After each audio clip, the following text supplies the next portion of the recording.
दोस्तों नमस्कार, स्वागत है आप सभी का एक बार फिर से। अगर आप अपनी लाइफ में कुछ नया सीखना चाहते हैं तो चैनल को सब्सक्राइब जरूर करेगा। दोस्तों, दुनिया के किसी भी कोने में यह जानकारी आपको कोई नहीं बताया। आप लाखों रुपए खर्च करेंगे फिर भी ये ज्ञान भारी जानकारी आपको कहानी नहीं मिलेगी। इस वीडियो को अंत तक जरूर देखें। दोस्तों, भगवान के द्वारा दिए गए एक टोफ के बारे में बताऊंगा। जी टोफ को हम मंत्र एक कचरा समझ करके फेंक देते हैं अल में।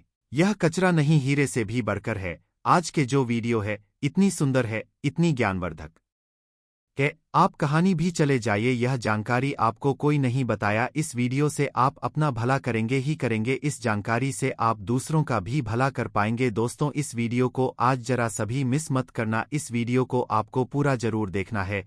आज मैं आप लोगों को धूप घास के जो चमत्कारी प्रयोग हैं वह बताऊंगा। प्रयोग आपके जीवन को बादल करके रख देंगे। जी हाँ, यह आपके जीवन को बादल करके रख देगा। धूप घास कोई साधारण घास नहीं है। दोस्तों, आपने देखा होगा पूजा पाठ जितने भी हमारे हिंदू धर्म में अनुष्ठान होते हैं उसमें धूप घास का प्रयोग होता है। तो दोस्तों, धूप घास चमत्कारिक शक्तियों से भारी होती है। स्वयं इसकी जड़ पर देवी गंगा बसती है। इसके गुप्त जानकारी बहुत ही कम लोगों को होती है। धूप घास देवी दुर्गा तथा प्रभु श्री गणेश को चढ़ाई जाती है। इससे देवी दुर्गा और भगवान गणेश जी अत्यंत प्रसन्न होते हैं और प्राचीन शास्त्रों में इसके अनगिनत चमत्कारिक फायदे बताए गए हैं। तो इनमें से मैं आप लोगों को कुछ आयुर्वेदिक फायदे बताऊंगा, कुछ इसके धार्मिक प्रयोग भी बताऊंगा। तो आपको करना क्या है इस लाभ को अपने के लिए? सबसे पहले तो आपको हमारे वीडियो को लाइक करना है और सच्चे दिल से कमेंट बॉक्स में जरूर लिख देना ओम नमः शिवाय। अगर आप भी भगवान शंकर जी को दिल से मानते हैं तो ओम नमः शिवाय जरूर लिखना। अब ऐसा क्यों करना है?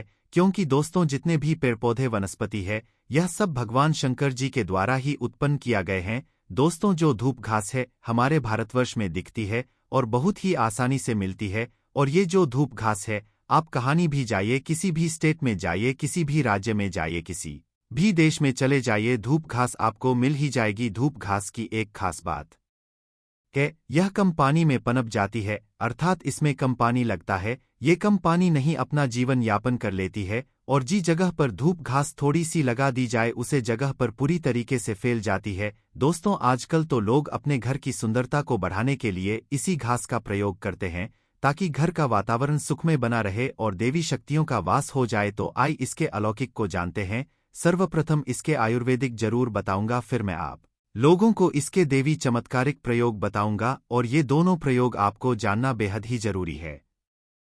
इसके प्रयोग जन के बाद आप जो है डॉक्टरी दवा की तरफ नहीं भागेंगे। अधिकतर बहुत सारी बीमारी को इससे आप ठीक कर पाएंगे। अधिकतर अपने समस्त जीवन में चल रहे कासन को इससे आप आसानी से दूर कर पाएंगे। आपने देखा होगा जो सड़क लोग होते हैं, जंगल में रहते हैं, जो लोग अपनी साधना को संपन्न करते हैं, ऐसे लोग धूप घास का प्रयोग करते हैं। किस प्रकार से प्रयोग करते हैं? जैसे जो सड़क लोग हैं, लंबे समय से कई देवी देवताओं का अनुष्ठान कर रहे हैं, साधना कर रहे हैं और वो चाहते हैं उन्हें भूख ना लगे, लंबे समय तक उन्हें प्यास एन लगे और उन्हें खाने की जरूर ना पड़े। तो ऐसी व्यक्ति आज भी जो जंगल में संत महात्मा लोग रहते हैं, ऐसे लोग धूप घास के रस का प्रयोग करते हैं। 21 दिनों तक भूख नहीं लगती। आप 21 दिनों तक बहुत ही आसानी आप अपनी साधना को संपन्न कर सकते हैं। हमने एक अपने गुरु से इसके बारे में चर्चा की थी। इसके बाद इस शरीर की तासीर को ठंडा रखती है। जैसे किसी कारणवश अभी गर्मी का सीजन चल रहा है, गर्मी के सीजन में हमारे शरीर में काफी लग जाती है, हमारे शरीर में गर्मी बढ़ जाती है, हमारे शरीर की तासीर बढ़ जाती है, गर्मी का टेम्परेचर बढ़ जाता है और हम परेशान हो जाते हैं। इसके लिए हम बहुत सारे ढाबा भी प्रयोग में लेट हैं ठंडक प्राप्त करने के लिए, लेकिन उससे 1000 गुना फायदा यह धूप घास देती है। यह शरीर की तासीर को ठंडक प्रदान करती है। आपको इसके लिए क्या करना होता है? 1 कप रस धूप घास का निकालना है। कितना निकालना है? जब आपके शरीर की तासीर गम पच जाए तो 1 कप रस धूप घास का आपको निकालना है और 5 से 7 दिन आपको मिश्री के डेल हैं और इसे घोल करके पी जाना है।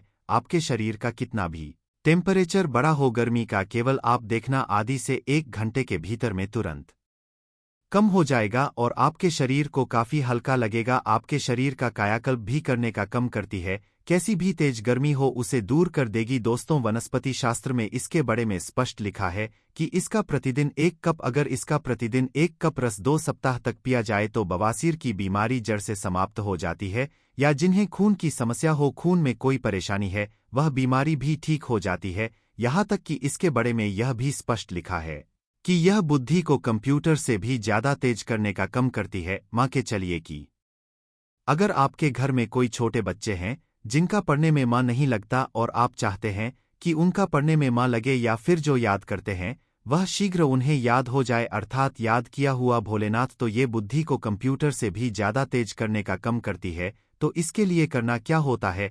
आधा कप की मंत्र में इसका रस निकालना होता है और बच्चे को केवल दोनों तक पिलाइए, यह बुद्धि कर देता है। दोस्तों, भगवान श्री गणेश के बुद्धि की तरह ही आपके भी बाल बुद्धि बढ़ जाएगी। इसका प्रतिदिन रस पीने से माँ को शांत रखना है। जैसे माँ में आपके चिड़चिड़ापन, गर्मी के कारण किसी कारणवश, तो ये माँ को शांत रखना है। यहाँ तक कि आयुर्वेद में सांस और बीपी की बीमारी को भी यह ठीक करने का रामबन दवा कही गई है।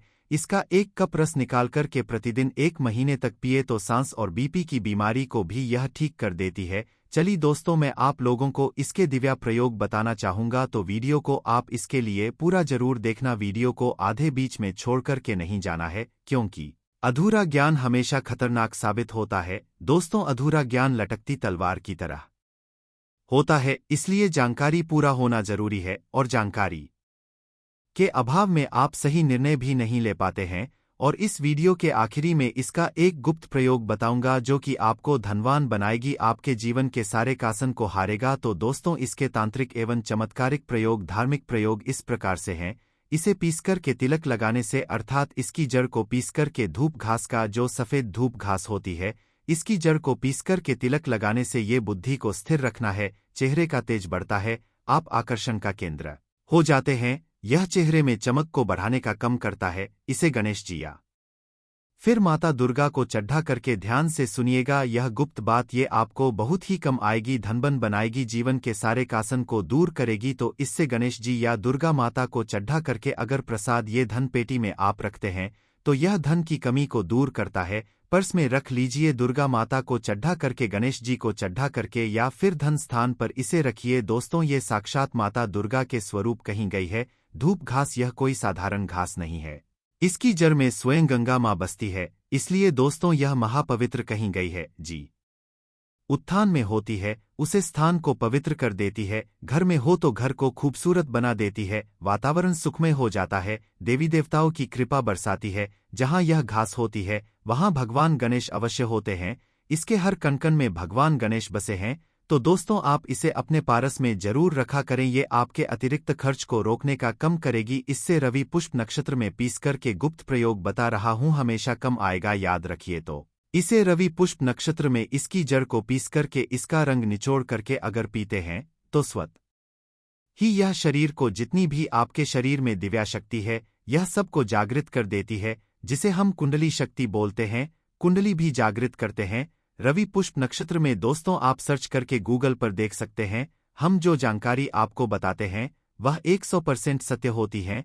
और आपको रवि पुष्प नक्षत्र इस वर्ष में कब है आपको मिल ही जाएगा। यह भूत प्रेत, देवी देवता, जितनी भी देवी शक्ति कहीं गई हैं, आसुरी शक्ति कहीं गई हैं, इसका रस पीने के बाद ये स्वतः ही दिखाई देने लगता है। मैं तांत्रिक प्रयोग इसलिए पेड़ पौधे के बताता हूं ताकि आप लोगों की रुचि इसमें बढ़े। दोस्तों, नपुंसकता मिटाने के लिए और संतान प्रताप के लिए भी इसका प्रयोग होता है। नपुंसकता मिटाने के लिए डेली इसका रस पीने से, आधा कप की मंत्र में मिश्री मिलकर के इसका रस पीने से, और आपकी पत्नी को इसकी जड़ को कमर पे 5 इसके जो यह धूप घास से इसके 5 जड़ को कमर में बांधने के लिए बोले 1 महीने तक बंद करके रखें तो जो संतान ठहर जाती है, अर्थात यह जो गर्भ बाहर हो जाता है, इसे रोकने का कम करते हैं।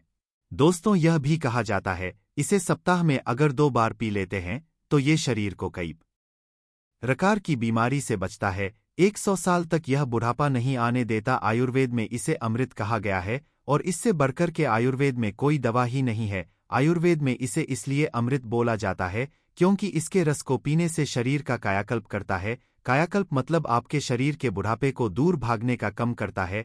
आपने प्राचीन समय के लोगों को जरूर देखा होगा जो कि 100 बरस तक जीते थे और 100 बरस तक उन्हें उनकी उम्र का पता ही नहीं चला था, अर्थात ये शरीर को यंग रखना का कम करता है, बुढ़ापे को रोकने का कम करता है। दोस्तों, धूप घास कोई साधारण घास नहीं है, ये चमत्कारिक शक्तियों से भारी होती है। भगवान भोलेनाथ ने ऐसा वरदान दिया है कि जो व्यक्ति सच्चे हृदय से दुर्भा घास की साथ गांठ से बनी महिलाओं को गणेश जी को अर्पित करता है तथा उनके गले में पहने देता है, तो जितनी भी भक्तों की पीड़ाएं हैं, गरीबी है, समस्याएं हैं, सबका अंत कर देते हैं। भक्तों का कायाकल्प हो जाता है, व्यक्ति का भाग्य 7वें आसमान पर होता है और वो करोड़पति हो जाता है। भगवान गणेश की कृपा जी व्यक्ति पर पत जाए, उसे करोड़पति होते दिन नहीं लगती। सोना चांदी हीरा मोती महंगी रतन से भी ज्यादा कीमती है दरबा घास। भगवान गणेश को एक घास मंत्र अर्पित कर देने से वो इतना प्रसन्न हो जाते हैं कि आप अनुमान भी नहीं लगा सकते। भगवान गणेश को मोदक से भी प्रिय है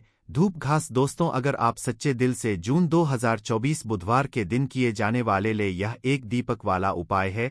यह मुख्य रूप से सुबह के समय होगा। किस समय होगा? सुबह के समय होगा। आपको कोशिश यही करनी है कि सुबह के समय हम इस एक दीपक वाला उपाय को कर लें, पर किसी कारणवश अगर आप सुबह इस उपाय को ना कर पाओ, आपको कहीं काम से जाना हो या किसी और काम की वजह से आप उपाय को ना कर पाओ, तो आपके पास फिर दूसरा मौका रहेगा जो कि शाम के समय का रहेगा, प्रदोष काल का रहेगा। अब भाई, प्रदोष काल का समय भी एक बहुत ही लोगों के मन में प्रश्न बन जाता है कि भाई यह समय होता कब है, कितने बजे से लेकर कितने बजे यह समय होता है, ताकि हमें उपाय के लिए जो है करने का समय पता लग जाए। तो हम आपको बता दें, प्रदोष काल का जो एक समय होता है, शाम का समय, वह होता है शाम के 6 बजे से लेकर शाम के 7 बजे के बीच का। इस समय के बीच में आप उपाय को करेंगे तो आपको उस उपाय का जरूर फल मिलेगा। तो शाम के 6 बजे से लेकर शाम के 7 बजे के बीच में आप लोग इस एक दीपक वाला उपाय को कर सकते हो। तो भैया, बहुत सारे लोग यहाँ पर यह प्रश्न भी जरूर करेंगे कि भाई हम तो नौकरी पर जाते हैं, हम अपनी ड्यूटी पर जाते हैं और आने में हमें देर हो जाती है, तो उस जगह पर हमें क्या करना चाहिए? तो देखिए, उन लोगों को भी टेंशन लेने की जरूरत नहीं है। अगर आप लोग इस उपाय को शाम के समय प्रदोष काल में कर रहे हैं और अगर आप आने में देरी भी हो जाती है, आपको आने में 7 बजे तक आप नहीं पहुंच पाते हो, तो भाई आप 7 या रात 8 बजे तक भी अगर उपाय को करोगे तो भी चल जाएगा। और अगर इससे भी थोड़ा देर हो जाती तो भी आप उपाय को कर सकते हो, क्योंकि 26 जून 2024 के दिन यहाँ पर बुधवार बुध प्रदोष का दिन है। यह दिन बहुत ही कम आता है पूरे साल भर में, इसलिए जब आपको मौका मिल जाए, जब आप इस उपाय को जरूर कर लेना। कोई भी उपाय हो आप कभी भी कर सकते हो बुधवार के दिन, बस कोशिश करना कि समय के थोड़ा मतलब अंतर्गत ही कर लो। पर किसी कारणवश अगर ना कर पाओ तो फिर आप थोड़ा देरी से भी कर सकते हो, आपको उपाय का फल जरूर मिलेगा। देखिए, इस बार जो बुध प्रदोष 26 जून को पड़ रहा है, यह कोई साधारण दिन नहीं है। बुध प्रदोष जो है इस बार का इतना उत्तम है कि कोई भी उपाय आप करेंगे, आपका उपाय तुरंत सफल होगा, क्योंकि इस दिन एक नहीं पूरे 6 उत्तम योगों का निर्माण हो रहा है, जिसमें कि रवि योग, अमृत सिद्धि योग, सर्वात सिद्धि योग का भी निर्माण हो रहा है। और इन योगों में कोई भी उपाय आप करते हैं, कोई भी पूजा पाठ करते हैं, महादेव से जो मांग लेते हैं ना, महादेव आपको वह दे देते हैं। आपकी सारी मनोकामना को आप पूरा कर सकते हैं। बस यह दीपक वाला उपाय आपको करना है। तो जो व्यक्ति भगवान शिव की इस दिन पूजा अर्चना कर लेता है, ऐसा समझिए उसके जीवन से सारे दुख और कष्ट महादेव दूर कर देते हैं, साथ ही साथ उस व्यक्ति को मोक्ष की प्राप्ति होती है। तो जी के दुख अगर दूर होते नहीं है, कष्टों में आप घिरे रहते हैं, आपके घर में बहुत ज्यादा परेशानियां आती हैं, तो ऐसा समझ लीजिए महादेव की पूजा अर्चना करके और इस छोटे से उपाय को करके आप अपने जीवन के बहुत सारे दुखों को बहुत जल्दी दूर कर सकते हैं। और इस बार बुध प्रदोष व्रत पर बहुत ही उत्तम योगों का निर्माण हो रहा है, तो बिल्कुल आपको चूकना नहीं है, इस मौके को जाने नहीं देना है। इस उपाय को जरूर करें, जिससे कि आपके जीवन के जो दुख है ना, वह जल्दी से जल्दी दूर हो जाएं। तो चलिए सबसे पहले बात कर लेते हैं सबसे पहले उपाय की, जो कि आपको बुधवार प्रदोष व्रत के दिन विशेषक करना है। अब देखिए, कोई भी ऐसा व्यक्ति जो चाहता है कि मेरी यह विश, मेरी यह मनोकामना पूरी हो जाए, ऐसी कोई भी आपकी इच्छा है, कोई भी मनोकामना जो बहुत बहुत लंबे समय से अटकी है, पूरी होती ही नहीं है, तो आपको बुधवार प्रदोष व्रत वाले दिन यह छोटा सा उपाय करना है। तो देखिए उपाय क्या रहेगा। आपको यहाँ पर हरी मूंग दाल लेनी है। कितनी लेनी है? 1 कटोरी। साथ ही साथ आपको लेना है गुड़। कितना गुड़ लेना है? बहुत थोड़ा सा। अब सबसे पहले 1 कटोरी के अंदर हरी मूंग दाल रखेंगे और उसके ऊपर गुड़ रख देंगे। अब यह पूरी की पूरी कटोरी आपको भगवान गणेश की, आपके घर में कोई मूर्ति है, प्रतिमा है, वहां पर आपको रखनी है। खदी थोड़ी देर उसको ऐसे ही रखा रहने देंगे। एक देसी घी का दीपक जला देंगे है ना भगवान गणेश के आगे। उसके बाद थोड़ी देर बाद आपको क्या करना है, वह पूरी कटोरी उठानी है